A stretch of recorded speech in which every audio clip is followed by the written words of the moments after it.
ఆంధ్రప్రదేశ్లో 40కి పైగా ఆలయాల మీదన తేడా జరిగింది, అట్లా జరిగింది, ఇట్లా జరిగిందని మొన్న ఈనాడు రాసుకొచ్చింది. అంతకుముందు గుళ్ళ కాదు, జగన్ వచ్చాక గుళ్ళకి సంబంధించి ఖచ్చితంగా వాటికి సంబంధించి జరిగినాయి. అప్పుడు సిఐడి దర్యాప్తు అనేసి మధ్యలో ఆపేసినటువంటి చూసాం.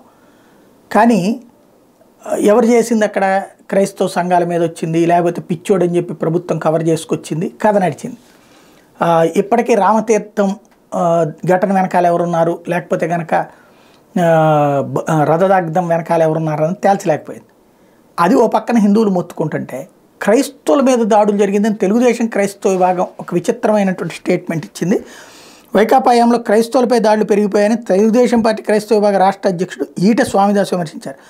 ప్రకాశం జిల్లా ఒంగోలులోని మార్టిన్ మెమోరియల్ బాప్టిస్ట్ చర్చిలో దైవ సేవకుల రౌండ్ టేబుల్ సమావేశం నిర్వహించారు. ఆయన మాట్లాడుతూ తెలుగుదేశం పార్టీ ప్రభుత్వం క్రైస్తవుల వికాసానికి కృషి చేసిందని, మళ్ళీ చంద్రబాబు సీఎం అయితేనే వాళ్ళకి మేలు జరుగుతుందన్నారు. జిల్లాలో సంఘ కాపర్లు, పాస్టర్లకు ప్రత్యేక కాలనీ ఏర్పాటుతో పాటు సామాజిక భవనాలు కూడా నిర్మించాలని చెప్పేసి నిర్మిస్తామని హామీ ఇచ్చారు.